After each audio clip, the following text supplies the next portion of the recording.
चलो भाइयों देखिए पहला क्वेश्चन यहाँ पर क्या बनना है, भारत में प्रथम मुस्लिम आक्रमणकारी कौन था। भारत में प्रथम मुस्लिम आक्रमणकारी कौन था। चार ऑप्शंस पढ़िए, फटाफट राइट आंसर देते रहिए। ओके, तो राइट आंसर किसके साथ जा रहा है, फर्स्ट का भैया करेक्ट आंसर जा रहा है यहाँ पर ऑप्शन नंबर ए के साथ, महमूद बिन कासिम था। याद रखो महमूद बिन कासिम था भारत पर आक्रमण करने वाला पहला आक्रमणकारी, याद रखो यह भी मुस्लिम था, याद रखिए। ऑप्शन नंबर फिलहाल इसका भैया ए करेक्ट है। कंप्लीट हुआ, चलिए कंप्लीट हो गया तो आगे बढ़ते हैं, अगले क्वेश्चन पर देखते हैं। चलो अच्छा सेकंड क्वेश्चन पर आ गए, सेकंड क्वेश्चन को बताओ फटाफट। दूसरा क्वेश्चन कितना इंपॉर्टेंट है इसको बताओ, कौन कर रहा है इसको। अलबरूनी भारत में किसके साथ आया था। अलबरूनी भारत में किसके साथ आया था। चार ऑप्शंस पढ़िए, महमूद गजनी, सिकंदर, बाबर, तैमूर। तो सेकंड का राइट आंसर फिलहाल जा रहा है ऑप्शन नंबर इसका भैया ए के साथ, महमूद गजनी के साथ आया था Alberuni Bharat. Option number guys A correct है, याद रखो महमूद गजनी। इंपॉर्टेंट क्वेश्चन आपके एग्जाम के लिए। चलिए बढ़ते हैं अगले क्वेश्चन पर। चलिए इसको देखिए, तूती ए हिंद के उपनाम से किसे जाना जाता है। तूती ए हिंद के उपनाम से किसे जाना जाता है। चार ऑप्शंस पढ़ सकते हो, अमीर खुसरो, इब्न बतूता, समुद्रगुप्त, कोई नहीं। फिलहाल राइट आंसर जा रहा है ऑप्शन नंबर ए के साथ, अमीर खुसरो। अमीर खुसरो को गाइस हम सभी लोग तूती ए हिंद के उपनाम से जानते हैं।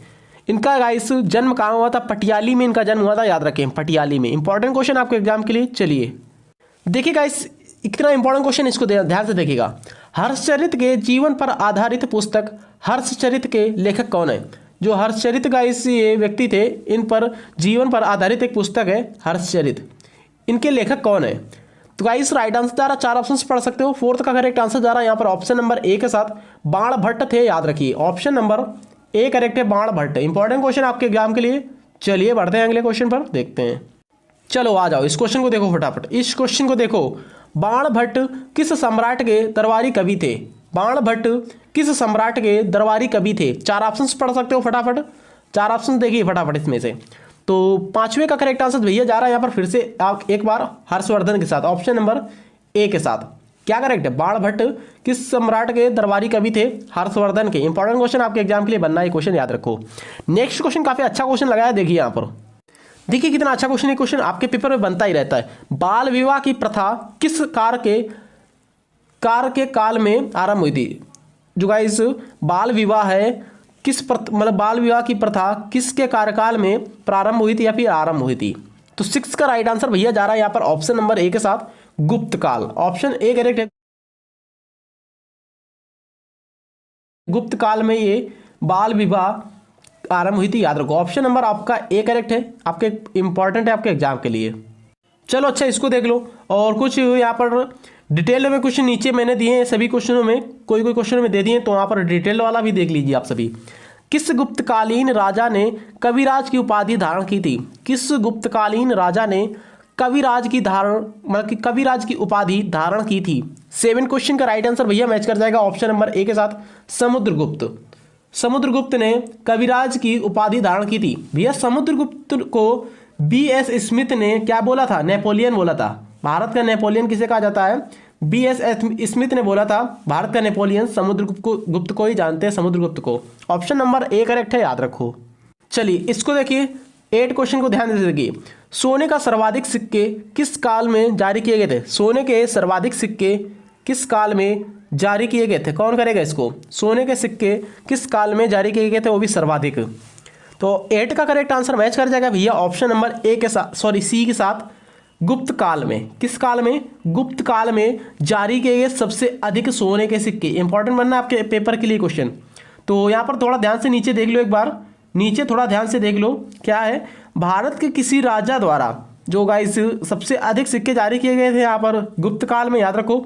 और यहाँ पूछ लिया जाए दूसरा कुछ पूछा जाता है क्वेश्चन, ध्यान से देखो यहाँ नीचे क्या है। भारत के किसी राजा द्वारा सर्वप्रथम सोने के सिक्के कुषाण वंश का जो शासक था कनिष्क, उसके द्वारा जारी किए गए थे। इस क्वेश्चन को याद रखें, जो सर्वप्रथम राजा के द्वारा पूछ लिया जाए किस राजा ने सबसे पहले सोने के सिक्के जारी किए थे, तो कुषाण वंश का शासक कनिष्क ने। ओके, गुप्त काल की स्थापना कब हुई थी, 275 ईसा पूर्व हुई थी। 275 ईसा पूर्व किसने की थी, गुप्त ने की थी, श्री गुप्त ने। ऑप्शन नंबर यहाँ पर सी का करेक्ट आंसर हो जाएगा, याद रखिए। चलिए अगले क्वेश्चन पर देखते हैं। चलो आ जाओ फिर, इसको देखो, नवा क्वेश्चन ध्यान से देखो क्या बना है, ध्यान से देखिए।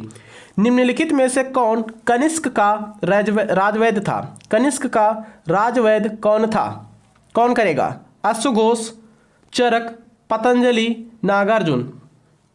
9वें का करेक्ट है बी, चरक था, याद रखो चरक। जो कनिष्क का राजवैद्य था वो कौन था? चरक था। ऑप्शन नंबर यहाँ पर भैया बी करेक्ट है आपका, याद रखिए, आपके पेपर के लिए इंपॉर्टेंट क्वेश्चन है भी। चलिए आगे बढ़ते हैं। देखिए इसको क्या क्वेश्चन बना है, मौर्य साम्राज्य का प्रचलित मुद्रा का नाम क्या था? जो गाइस मौर्य साम्राज्य की प्रचलित मुद्रा थी उसका नाम क्या था पूछा जा रहा है यहाँ पर गाइस। तो भैया पण थी, याद रखो पण। क्या थी? पण थी। ऑप्शन नंबर 1 सी करेक्ट है यहाँ पर, याद रखिए गाइस। ये चांदी का एक सिक्का था, पण जो था ये चांदी का एक सिक्का था। मौर्य साम्राज्य की राजधानी गाइस इसके पूछ लीजिए क्या है। मौर्य साम्राज्य की राजधानी यहाँ पर पाटलिपुत्र है। मौर्य साम्राज्य की स्थापना चंद्रगुप्त मौर्य ने 322 ईसा पूर्व में की थी। कब की थी? 322 ईसा पूर्व किसने की थी? चंद्रगुप्त मौर्य ने की थी मौर्य साम्राज्य की स्थापना। इसकी राजधानी पूछ लीजिए तो पाटलिपुत्र करोगे। जो गाइस पण था ये एक चांदी का सिक्का था, याद रखो। तो मौर्य साम्राज्य की प्रचलित मुद्रा का नाम पण था, याद रखिए। राजधानी पूछे तो पाटलिपुत्र लगाइए। इसकी स्थापना पूछे किसने की थी? चंद्रगुप्त मौर्य ने की थी। कब की थी? 322 में की थी। पूरा फुल डिटेल्ड वीडियो है, आपसे लोग देखते रहिए। ओके चलिए इसको देखिए क्या क्वेश्चन बना है, देखिए ध्यान से। सिंधु घाटी सभ्यता में वृहद स्नानागार या विशाल स्नानागार किस नगर में पाया जा गया? जो सिंधु घाटी सभ्यता का वृहद स्नानागार बोल सकते हो या फिर विशाल स्नानागार किस नगर में पाया गया? तो 11 का करेक्ट आंसर भैया जा रहा है यहाँ पर ऑप्शन नंबर ए के साथ, मोहनजोदाड़ो में पाया गया, याद रखो। ऑप्शन नंबर भैया इसका ए करेक्ट है। ओके कंप्लीट हुआ। गाइस मोहनजोदाड़ो की खोज किसने की थी पूछ लिया जाए तो 1922 ईस्वी में राखालदास बनर्जी के द्वारा मोहनजोदाड़ो की खोज की गई थी। ओके मोहनजोदाड़ो को गाइस और मृतकों का टीला भी कहा जाता है। किसको? मोहनजोदाड़ो को मृतकों का टीला भी कहा जाता है। इंपॉर्टेंट आपके एग्जाम के लिए क्वेश्चन याद रखो।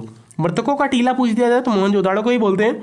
और इनकी खोज की थी राखालदास बनर्जी ने 1922 में। कंप्लीट हुआ। तो विशाल स्नानागार गाइस मोहनजोदाड़ो को ही बोलते हैं, याद रखिए। चलिए बढ़ते हैं अगले क्वेश्चन पर, देखते हैं।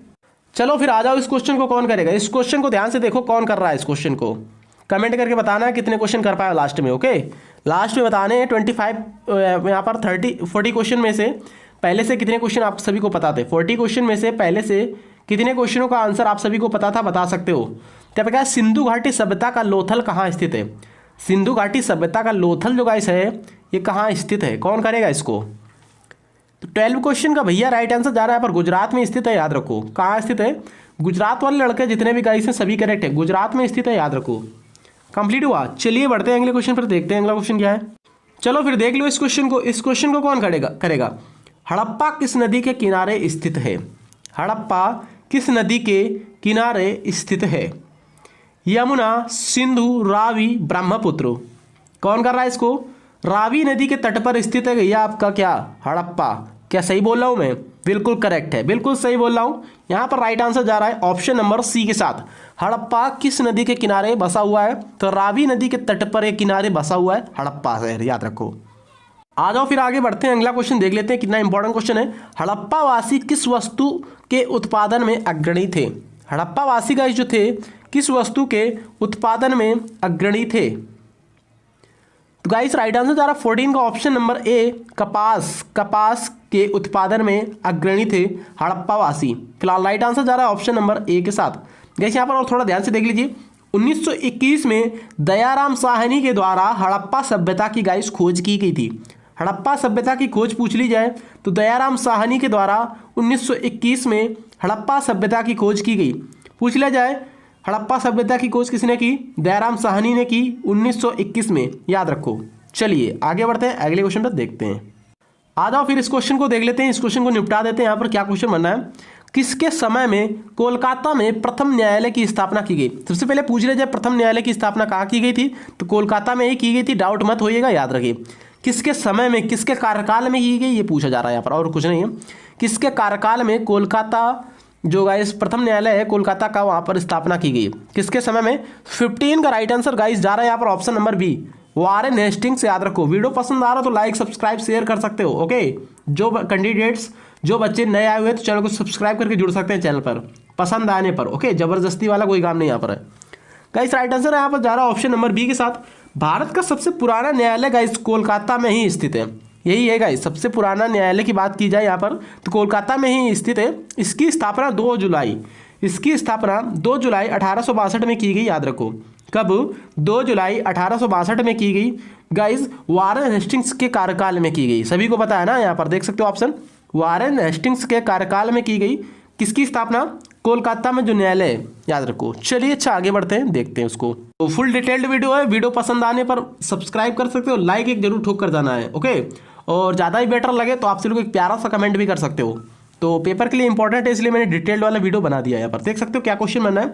किसके शासनकाल में ब्लैक होल दुर्घटना घटित हुई थी?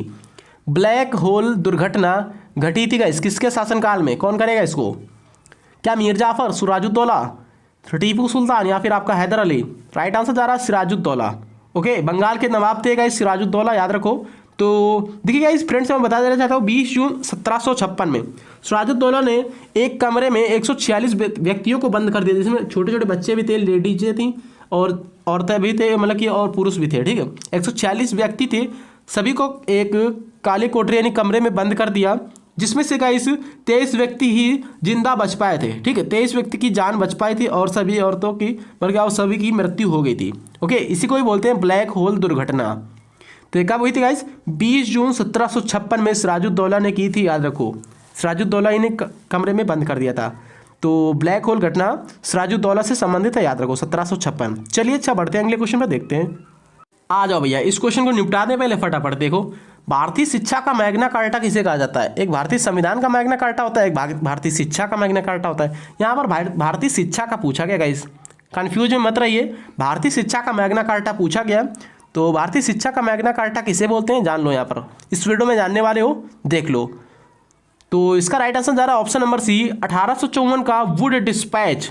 1854 का वुड डिस्पैच को ही बोलते हैं भारतीय शिक्षा का मैग्ना कार्टा, ओके। भारतीय शिक्षा का मैग्ना कार्टा पूछे तो 1854 का वुड डिस्पैच को ही बोलते हैं, याद रखो। भारतीय संविधान का मैग्ना कार्टा किसे बोलते हैं? भाग 3 को बोलते हैं, ओके, याद रखिए। भाग 3 को भारतीय संविधान का मैग्ना कार्टा बोलते हैं, भाग 3 को। कंप्लीट हुआ? पूछ ले जब भाग, मतलब कि मैग्ना कार्टा, भारतीय संविधान का मैग्ना कार्टा किसे बोलते हैं, तो भाग 3 कहीं पे लिखा होगा ऑप्शन में, तो वही क्लिक करिए, भाग 3। चलिए अच्छा आगे देखते हैं, अगला क्वेश्चन क्या है, देखिए। देख लो भाइयों, इस क्वेश्चन को भी पढ़ लो, पेपर से पहले पहले और ओवर एज से पहले पहले पढ़ लो, क्या पता फिर ओवर एज हो जाओ और मजा भी ना आए पूरी लाइफ जीने का, ठीक है। इसलिए बोल रहा हूँ पढ़ लो, ज़्यादा से ज़्यादा टाइम देकर यहाँ पर पढ़ लो, फिर बाद में मौके नहीं मिलेंगे पढ़ने के लिए और ना ही कोई पढ़ा पाएगा आप सभी को। आदि ग्रंथ किसने द्वारा संकलित किया था? आदि ग्रंथ किसके द्वारा संकलित किया गया था, पूछा जा रहा है यहाँ पर। आदि ग्रंथ 18वें का राइट आंसर जा रहा है, गुरु अर्जुन देव के द्वारा संकलित किया गया था आदि ग्रंथ। कंप्लीट हुआ? ऑप्शन ए करेक्ट है, याद रखो। देखो अच्छा, इस क्वेश्चन को देखो फटाफट। निम्न में से सती प्रथा का अंत किसने किया था? सती प्रथा का अंत किसने किया था? तो सभी को पता है यार, इस क्वेश्चन का राइट आंसर 19 का डी करेक्ट है भैया। यहाँ पर लॉर्ड विलियम बेंटिंक्स ने अंत किया था सती प्रथा का, याद रखें। लॉर्ड विलियम बेंटिंक्स ने 1829 में, कब? 1829 में लॉर्ड विलियम बेंटिंक और राजा राममोहन राय इन दोनों ने मिलकर सती प्रथा का अंत कर दिया था, याद रखें। लॉर्ड विलियम बेंटिंक्स और राजा राममोहन राय इन दोनों ने मिलकर सती प्रथा का अंत 1829 में कर दिया। फिलहाल राइट आंसर जा रहा है ऑप्शन नंबर यहाँ पर डी के साथ।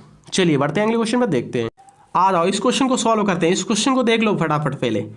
ठगी प्रथा का उन्मूलन के संबंध में गवर्नर जनरल थे, यानी ठगी प्रथा का अंत किसने किया था? ये भी क्वेश्चन आ चुका है। एक सती प्रथा था, एक ठगी प्रथा है, दोनों है, याद रखो। तो गाइस राइट आंसर मैं बता देना चाहता हूँ, 20 का करेक्ट है यहाँ पर, फिर से सी करेक्ट है इसका, याद रखो, फिर से सी करेक्ट है। जो ठगी प्रथा है और सती प्रथा, इन दोनों का ही अंत लॉर्ड विलियम बेंटिंक ने ही किया था। उन्मूलन या फिर अंत लॉर्ड विलियम बेंटिंक ने ही किया था। ठगी प्रथा का अंत या उन्मूलन लॉर्ड विलियम बेंटिंक द्वारा 1830 ईस्वी में किया गया। इंपॉर्टेंट क्वेश्चन है आपके एग्जाम के लिए, याद रखें आप सभी। कंप्लीट हुआ? चलिए फिर बढ़े जाए अगले क्वेश्चन पर। चलिए अच्छा अगला क्वेश्चन देखते हैं यहाँ पर। तो इस टाइप से और भी वीडियो चाहिए तो आप लोग कमेंट करके बता सकते हो कि सर इस टाइप से और भी वीडियो बना दीजिए टॉपिक वाइज, ओके, तो मैं बना दूंगा। 21 क्वेश्चन ध्यान से देखो क्या बना है यहाँ पर। टीपू सुल्तान की मृत्यु कहाँ हुई थी? टीपू सुल्तान की मृत्यु कहाँ हुई थी? क्या भैया मैसूर में हुई थी? क्या मंगलोर में हुई थी? कुर्ग में हुई थी? आपका भैया श्रीरंगपट्टनम में हुई थी। 21 का फिलहाल मैच कर जाएगा यहाँ पर ऑप्शन नंबर डी के साथ। श्रीरंगपट्टनम में हुई थी टीपू सुल्तान की मृत्यु।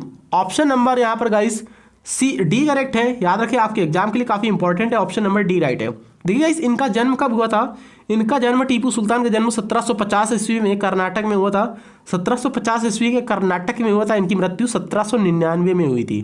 याद रखें, आपके एग्जाम के लिए काफ़ी भारी भरकम क्वेश्चन है और इंपॉर्टेंट क्वेश्चन है, ये पेपर में बन सकता है आपके एग्जाम में। ओके, चलिए बड़ा अगले क्वेश्चन में देखते हैं। चलो, इसको कौन कर रहा है? इस क्वेश्चन को कौन कर रहा है? सुगौली की संधि किसके किसके बीच संपन्न हुई? सुगौली की संधि किसके किसके बीच संपन्न हुई? कौन करेगा इसको? तो गाइस, राइट आंसर फटाफट मैं बता देना चाहता हूँ। ईस्ट इंडिया कंपनी और नेपाल के मध्य एक संपन्न हुई थी सुगौली की संधि। हुई कब थी? ये संपन्न हुई थी गाइस 1816 में। कब संपन्न हुई थी? याद रखो, इस टॉपिक पे भी याद रखो, डिटेल्ड वीडियो है तो इस टॉपिक पे भी याद रखो। 1816 में सुगौली की जो सुगौली की संधि थी ये संपन्न हुई थी। ईस्ट इंडिया कंपनी और नेपाल के मध्य ये संधि हुई थी, याद रखें। चलिए बड़ा अगले क्वेश्चन पर देखिए, इसको कौन करेगा? इस क्वेश्चन को कौन कर रहा है? देखो ध्यान से। 1757 में सिराजुद्दौला किसके द्वारा पराजित किया गया? गाइस, 1757 में जो युद्ध हुआ था, प्लासी का युद्ध हुआ था। ओके, 1757 के प्लासी के युद्ध में सिराजुद्दौला किसके द्वारा पराजित किया गया पूछा जा रहा है, और कुछ नहीं है। ओके, तो राइट आंसर मैच करा दूं मैं? राइट आंसर मैच करा दूं इस क्वेश्चन में? क्या आप लोग बताओगे? आप लोगों को बताना है 40 में से क्या आप सभी के 25 से 30 क्वेश्चन सही हुए या नहीं हुए। 25 से 30 क्वेश्चन सही हुए नहीं हुए बता सकते हो। ओके, चलिए फिलहाल राइट आंसर बता देना चाहता हूँ। यहाँ पर चैप्टर खोलना चाहता हूँ। ऑप्शन नंबर यहाँ पर सी के साथ जा रहा है, रॉबर्ट क्लाइव। 1757 में सिराजुद्दौला किसके द्वारा पराजित किया गया? रॉबर्ट क्लाइव के द्वारा पराजित किया गया। प्लासी का ये युद्ध हुआ था, याद रखें। चलिए आ जाइए इस क्वेश्चन पर, देखिए इसको। टीपू सुल्तान की राजधानी क्या थी या फिर कहाँ थी? टीपू सुल्तान की राजधानी इनमें से कहाँ थी? 4 ऑप्शन पढ़ सकते हो, फटाफट बताओ। टीपू सुल्तान की राजधानी बताना आप सभी को। क्या मंगलौर थी, मैसूर थी, श्रीरंगपट्टनम थी, या भैया आपकी कर्नाटक थी? तो 24 का राइट आंसर मैं मैच करा दे रहा हूँ। यहाँ पर थी श्रीरंगपट्टनम। श्रीरंगपट्टनम थी यहाँ इनकी टीपू सुल्तान की राजधानी भैया। ऑप्शन नंबर यहाँ पर सी का करेक्ट आंसर हो जाएगा, मैच कर जाएगा, याद रखें। पेपर के लिए काफ़ी इंपॉर्टेंट क्वेश्चन। चलो फिर आ जाओ क्वेश्चन पर। इस क्वेश्चन पर आ जाओ। सिखों के सैन्य संप्रदाय खालसा पंथ के प्रवर्तन किसने किया था? सिखों के सैन्य संप्रदाय खालसा पंथ का प्रवर्तन किसने किया था? तो 25 का करेक्ट है, गुरु गोविंद सिंह ने किया था, याद रखिए। ऑप्शन नंबर ए करेक्ट है। ये सिखों के कौन से नंबर के गुरु बता सकते हो? सिखों के 10 गुरु हैं, याद रखें। तो सिखों के कौन से नंबर के गुरु हैं बता सकता है कोई भी। तो गुरु गोविंद सिंह सिखों के कौन से नंबर के गुरु हैं? चलिए बढ़ते हैं अगले क्वेश्चन पर, देखते हैं।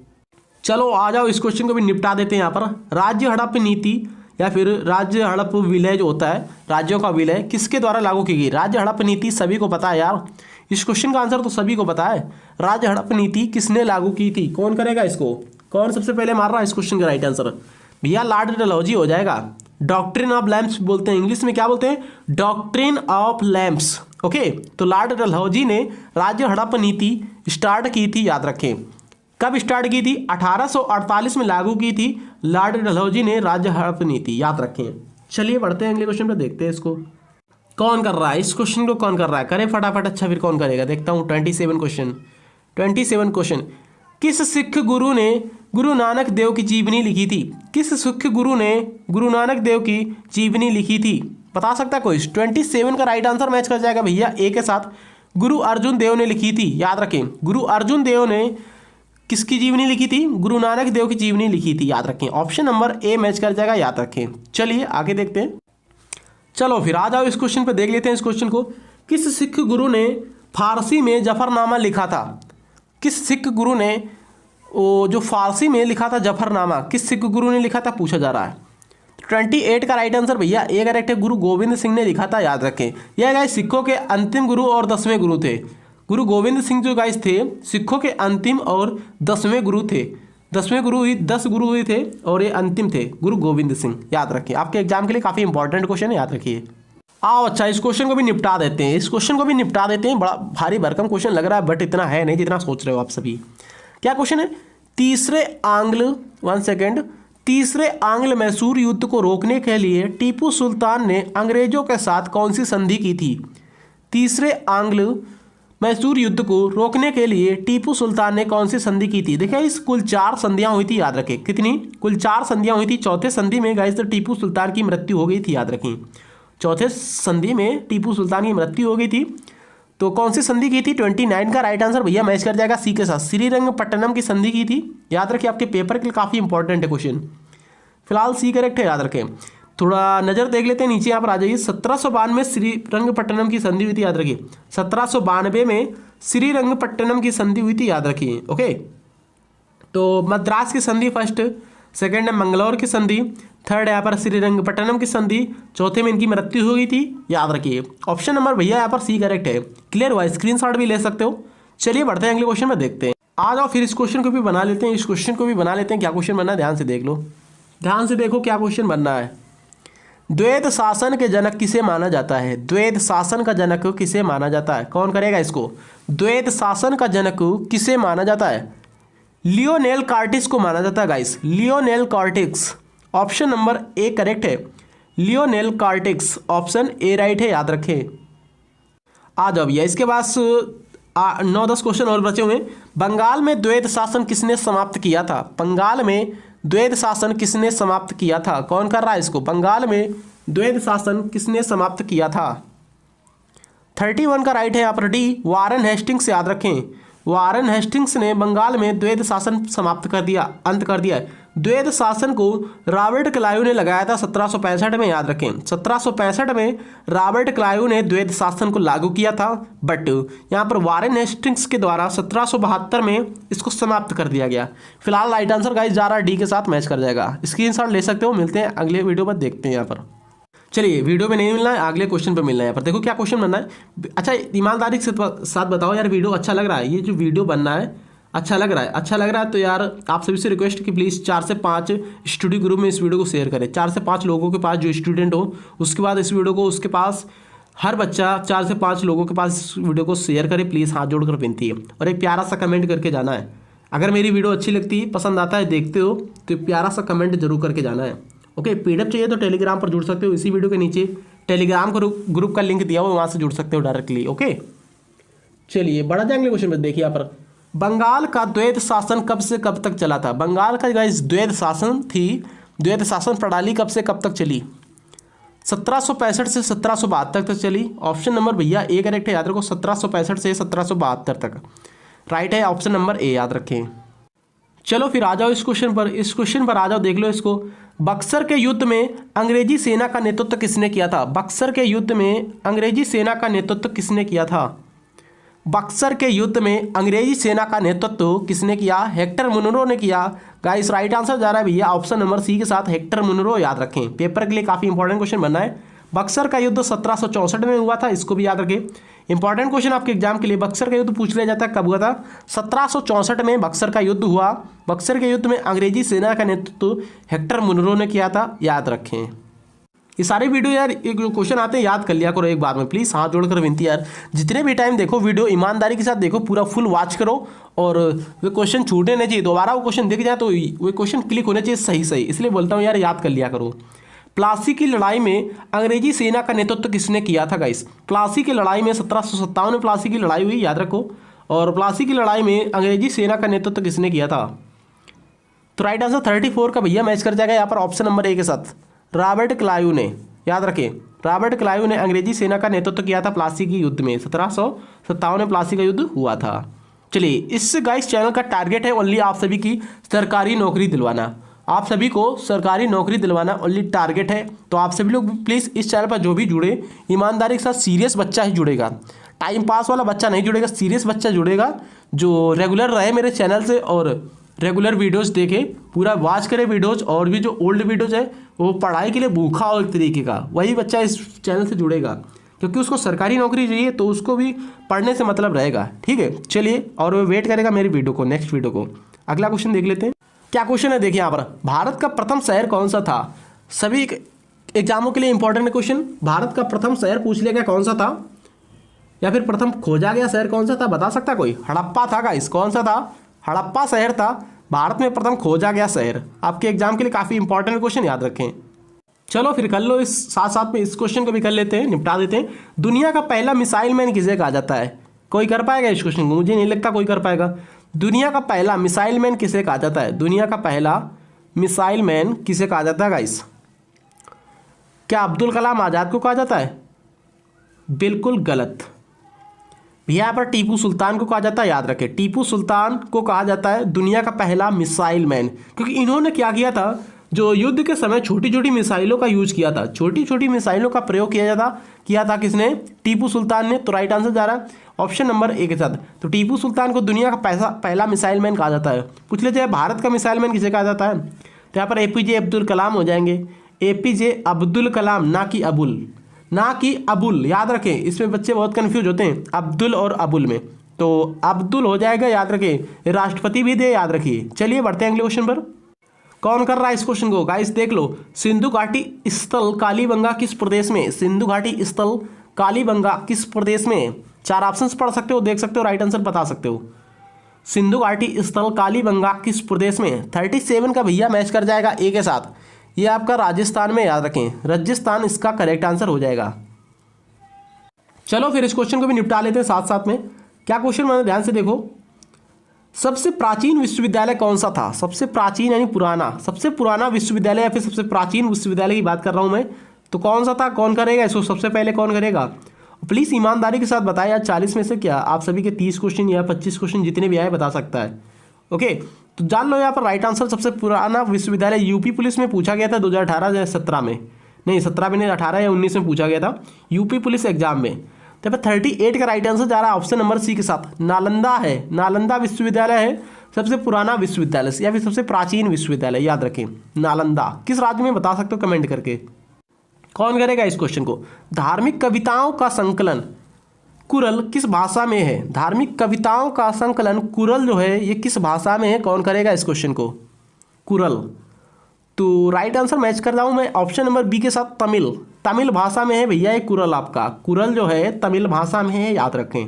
बढ़ते हैं अगले क्वेश्चन में, देखते हैं। देख लो भाइयों, आज का ये लास्ट क्वेश्चन रहने वाला है। लास्ट क्वेश्चन है, नालंदा विश्वविद्यालय की स्थापना किस युग में हुई थी। नालंदा जो विश्वविद्यालय है भैया इसकी स्थापना किस युग में हुई थी।